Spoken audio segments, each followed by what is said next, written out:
మరియు ఖర్చుల మీద మీకు పూర్తి అవగాహన ఉండాలి. అవసరానికి మరియు కోరికకు మధ్య ఒక సన్నని గీతను గుర్తించడం నేర్చుకోండి. రెండవది పొదుపు మరియు పెట్టుబడి. డబ్బులు కేవలం దాచడం కాకుండా సరైన చోట పెట్టుబడి పెట్టాలి. మీ ఆదాయంలో కనీసం 20% మ్యూచువల్ ఫండ్స్ లేదా ఇతర లాభదాయకమైన మార్గాల్లో పెట్టుబడిగా మార్చడం ఉత్తమమైన పద్ధతి. అంతేకాదు, నిరంతరం మీ నైపుణ్యాన్ని పెంచుకోకుండా నేర్చుకోవడం ఆగిపోతే సంపాదన కూడా ఆగిపోతుంది. మనం ఎప్పటికప్పుడు అప్డేట్ అవ్వాలి. మనం నోకియో చూడండి, నోకియో మొబైల్. ఒకప్పుడు నోకియో మొబైల్ విండోస్ లాగా ఉండిపోయింది.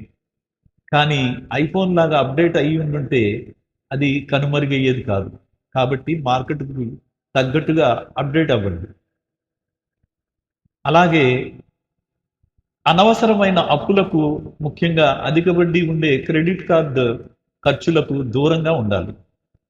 ఉన్న అప్పులను త్వరగా తీర్చడానికి ప్రాధాన్యత ఇవ్వండి. ఇక రెండవ పార్శ్వం, సంబంధాలలో మెరుగుదల. మనుషుల మధ్య సంబంధాలు బలంగా ఉండాలంటే నమ్మకం మరియు సరైన కమ్యూనికేషన్ చాలా ముఖ్యం. వివేకంతో వినడం నేర్చుకోండి. ఎదుటి వ్యక్తి చెప్పేది అర్థం చేసుకోవడానికి వినండి, కేవలం వెంటనే సమాధానం చెప్పడానికి కాదు. చిన్న చిన్న పనులను కూడా గుర్తించి అభినందించండి.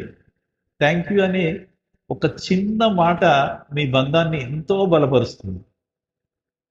ఎంత బిజీగా ఉన్నా మీ ఆత్మీయుల కోసం క్వాలిటీ టైం కేటాయించండి. కనీసం వారంలో ఒక్క రోజైనా ఫోన్లు పక్కన పెట్టి వారితో మనసు విప్పి గడపండి.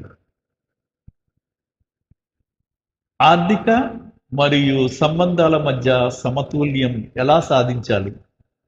మీ ఆర్థిక స్థితి గురించి ఇంట్లో వారితో పారదర్శకంగా ఉండండి. భవిష్యత్తులో ఇల్లు కొనడం లేదా పిల్లల చదువు వంటి విషయాలు ఉమ్మడి లక్ష్యాలను నిర్ణయించుకోండి.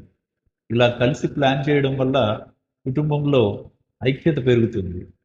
గుర్తుంచుకోండి, డబ్బు ఉంటే సౌకర్యాలు వస్తాయి, కానీ ఆత్మీయమైన మనుషులు ఉంటేనే నిజమైన ఆనందం ఉంటుంది. మీ బుద్ధిని ఉపయోగించి ఆర్థికంగా ఎదగండి. మీ సంస్కారాన్ని ఉపయోగించి బంధాలను కాపాడుకోండి. అప్పుడే మీ జీవితం